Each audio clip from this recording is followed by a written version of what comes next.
big update for you. Pac-12 and the Mountain West have scheduled mediation. The filing was put in yesterday. We just can't get anybody to talk about this. It is one of the most remarkable things. And I think you know that we go to great lengths on this show to be accurate. And I am amazed in this situation. And here's the filing right here. This is legitimately from the court docket. Here is your filing. The parties have selected a mediator and scheduled a mediation to occur on May 19th, 2025. And essentially what this is the Mountain West and the Pac-12 asking the judge in their lawsuit to grant them 60 more days until July 15th, 2025 to work it out. And the thing that's amazing is nobody wants to name by name the mediator in this case. And it does give you pause. And I will tell you, we spoke to both sides legally. We asked for comment from both firms, one representing the Mountain West, one representing the Pac-12. I have asked multiple sources involved in the situation, hey, do you know who the mediator is? No, it's either I have no idea or no, straight. I was texting with an administrator at a university today. No comment. Not, I don't know. I'm not going to tell you. No comment. I called the Mountain West attorney in Chicago. Guy actually answered his phone. Hey, man, this is me. Here's where I'm from. I'm trying to find out who the mediator is. No comment. And I said to this lawyer, well, is it no comment because you don't know? I'm not going to tell you. Just know that it's no comment. Okay, well, can I call somebody else? Could you point me in the right direction? Nobody's going to answer the question. And I'm like, what do you mean nobody's going to answer the question? It's been over 24 hours and I can't find anybody to tell me who the mediator in this case is. And yet in the court filing, clear as day, and this is on a public domain, you can go look it up.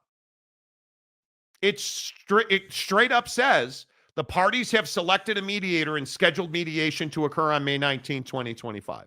Okay, so in your experience, why would this be the case then? Why would, because you have way more experience in this than I do. So why would it be so hush-hush? And I have not seen this in sports previously. I don't know that we've ever seen a situation like this with the Pac-12 and the Mountain West. I can only go back to a legal case I covered when I was at KGO in San Francisco.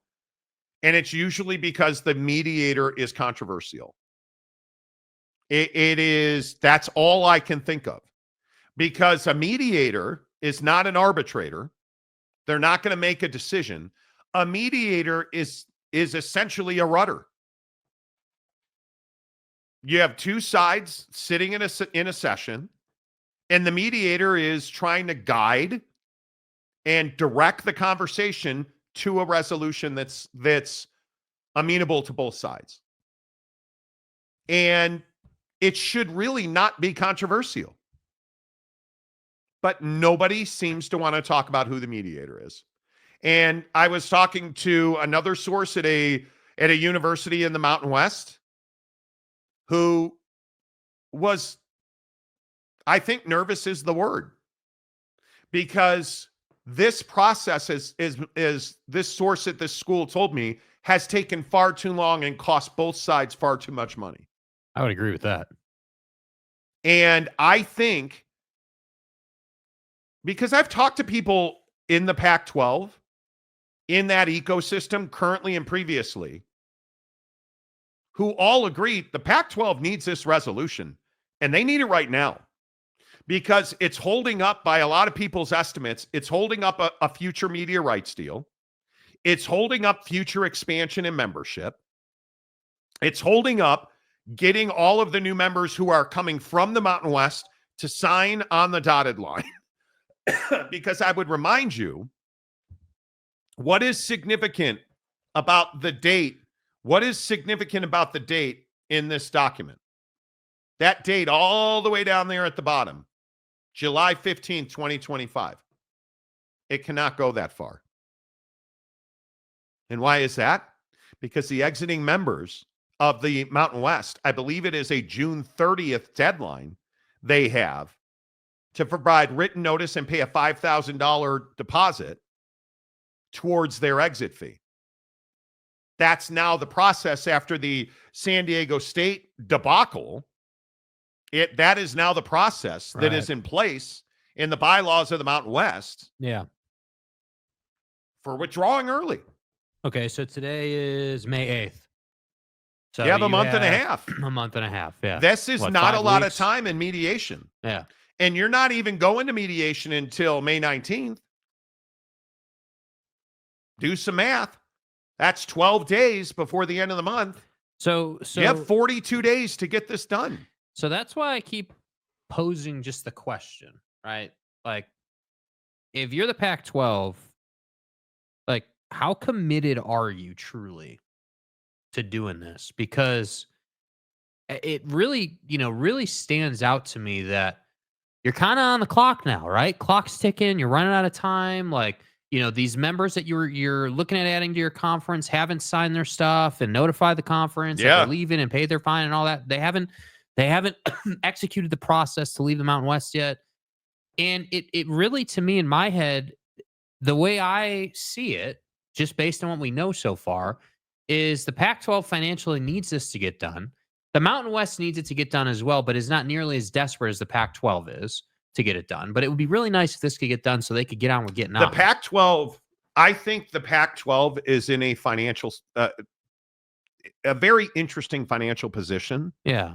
In talking to some people around the industry, they're in a place where they've got to add membership ASAP. That is emerging as the number one need because they're not going to be able to secure a media rights deal beyond this coming season.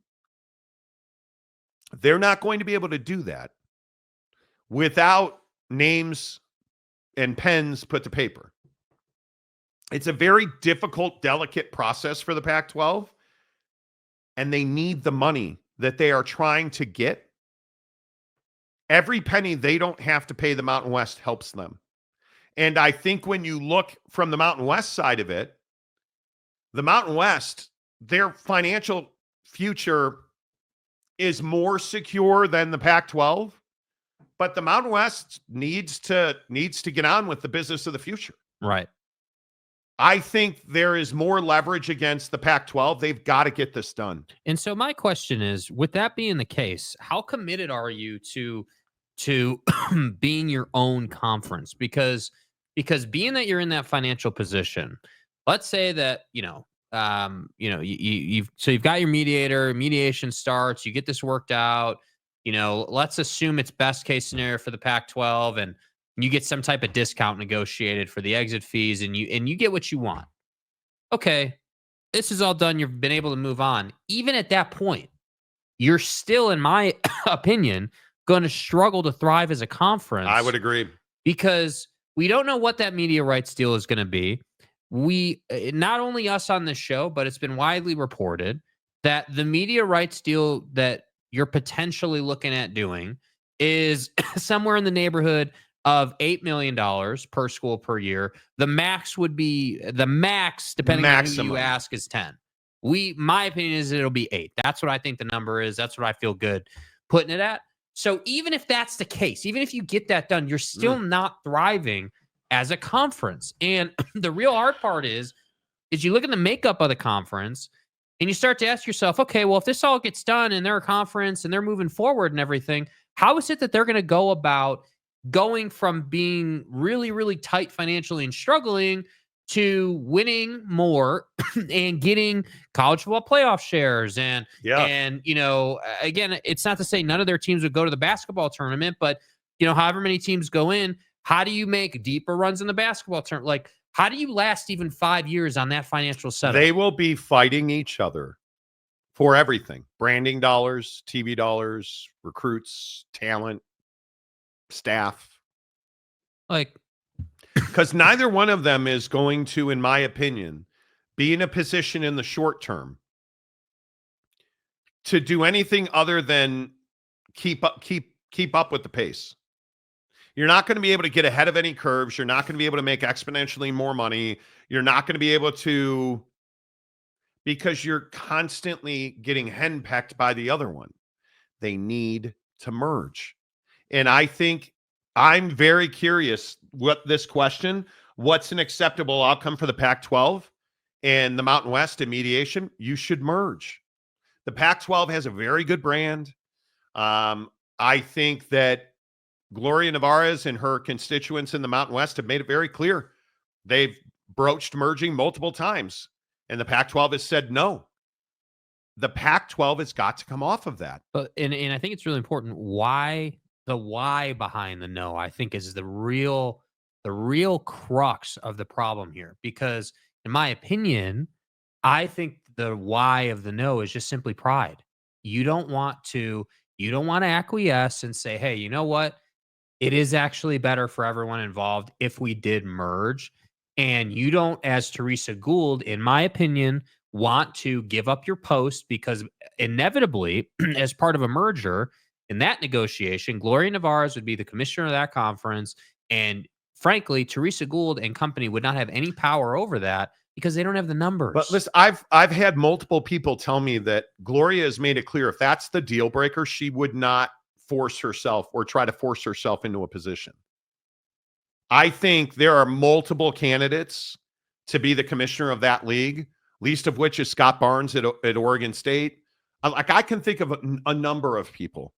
Gloria Nevarez is going to be fine. That person she is wildly talented, wildly educated, wildly experienced. She's not ever going to be hurting for employment.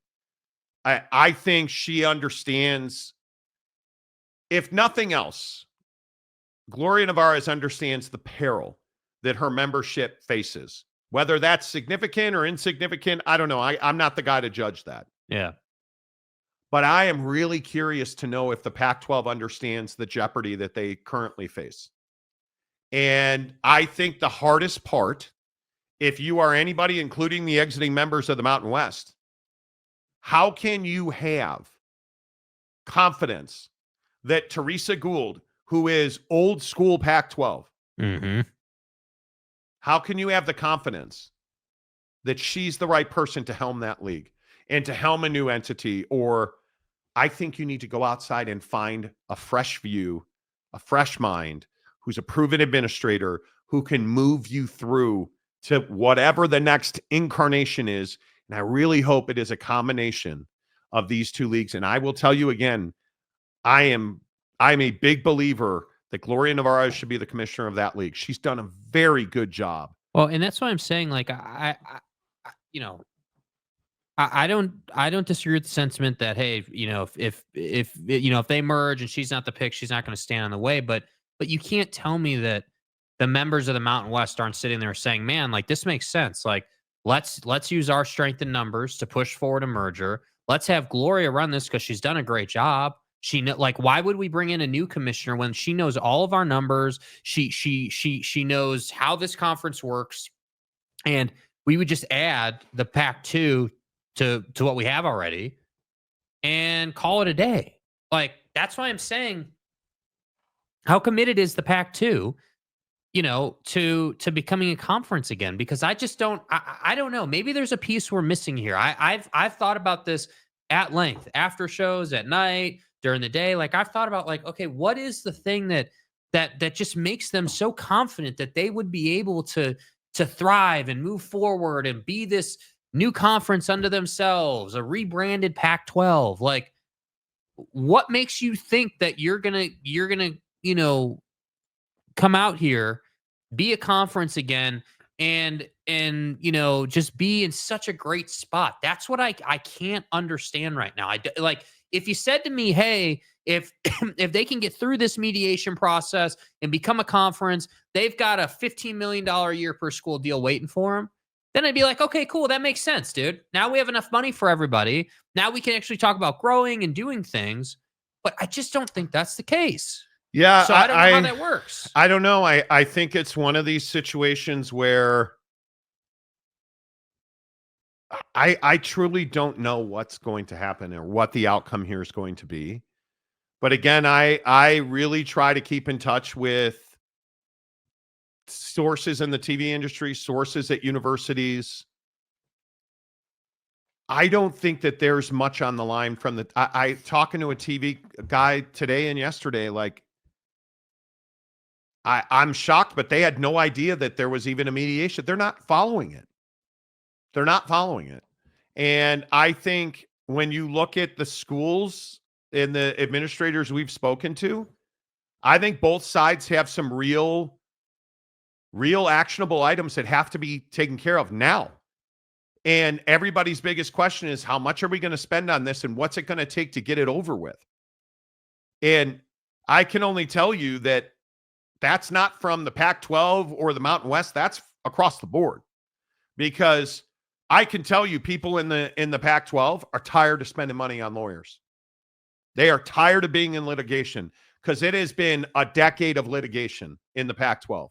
And they have spent ungodly amounts of money on attorneys in that conference. And if you just take the money they spent on attorneys and you had that money in your pocket, how much better off would you be? You would be significantly better off. But you just look at even recent history, this Mountain West lawsuit, this, the Pac-12 exiting 10 members lawsuit, and the Comcast settlement, and over and over and over again. And you just can't seem to find calm waters. And I think that is the folks that I know in and around the Pac-12 want stability, and they want a time where they're focused on the business of growing the Pac-12, and they've not been able to do that for years. Right. And it sucks. It absolutely sucks. And, somebody brought up to me the fact that you had a lawyer in the replay booth trying to make a replay that, God, do you guys remember that? That's where the mind of some of the Pac-12 people, they've had tumult and controversy for a decade. And so many people just want to leave that behind, and they can't seem to do it. And I don't know that they'll ever be able to do it, because the way that the Pac-12 does business really opens them up to tough outcomes on their own actions. And whether that is never going to Google or YouTube. I mean, when we sat in front of Larry Scott all those years ago, what was that, 2018? At Pac-12 Media Day? And he said, oh, yeah, because we said, well, have you talked to Google and YouTube? And, oh, TV. yeah, like, what if he had actually done that? What if he had gotten a carriage deal with DirecTV or Google and YouTube? And just think about the trajectory change that would have been. I don't know. The Mountain West and the Pac-12 feel like they're in the same spot, but through different circumstances. And I think at this point, you've got to find a way to get together and be one.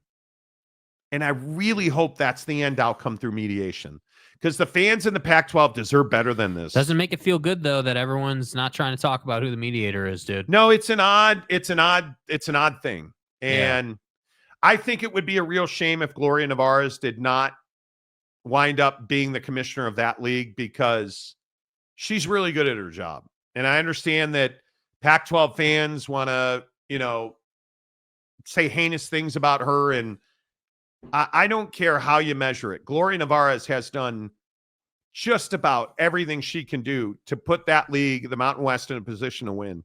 Yeah. Her immediate actions, I view it as like she had a pan that blew up on the stove and she was ready with the fire extinguisher. And Teresa Gould, I hate the way that she's gone about this. I hate the way that they've gone about expansion. I hate the way you feel like they signed a scheduling agreement with the Mountain West hoping to get into a lawsuit. That's what it feels like. And I don't know how you would feel any other way about it. Yeah. And that's just business as usual. It's back of the envelope calculations, right? Like, it's trying to tear people down to help yourself. That never works well in business. It never works well in business. And whether it is JD Wicker constantly putting his foot in his mouth, dude. Right? Like, I mean, that's the guy who for years now, when he speaks, people laugh because of, his president and the pro rata they deserve. We're joining the Pac-12 until we're not. And whose fault is it that these exit fees and this exit process are the way they are? JD Wicker and San Diego State. And again, if you're a Pac-12 person who believes that this is, a breach of antitrust laws, and why are these exit fees and processes in place? Do you guys know the answer to that? They were amended after the San Diego State catastrophe several years ago, when the pro rata they deserve, and we're leaving, and we're sending a letter, and we're withdrawing. No, we didn't send a letter and withdraw. Well, Chris Hansen just walked in the door and said, what did you mean when you said letter. We're leaving the conference? Well, yeah, what did you mean when you sent that letter to Gloria and all the members of the Mountain West, San Diego State? Right? So they let San Diego State come back in and made it so that you had to write a letter to the commissioner and all of your constituents and send a $5,000 check in to get get the process started, because it's a non-refundable deposit. Yeah. That's why you're having lawsuits over exit fees, and you just continue to surround yourself in the Pac-12 with people who do far too much talking and not enough operating. Yeah.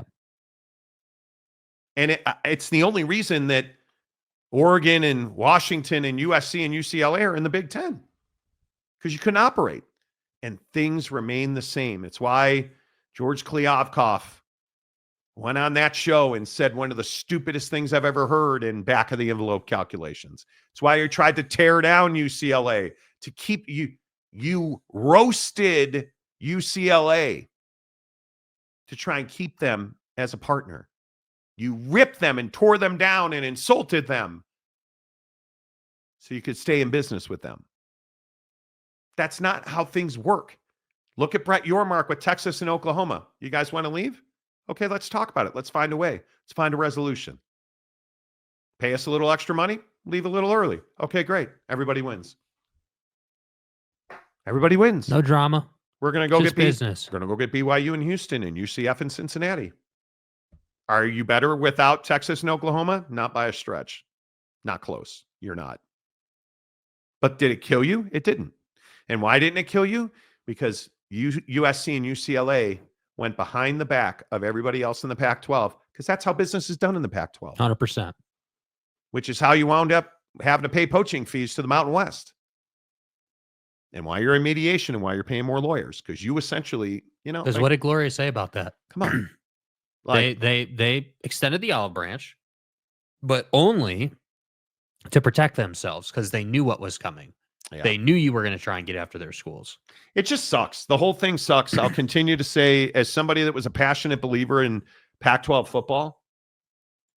Dude, Pac-12 After Dark was a great thing.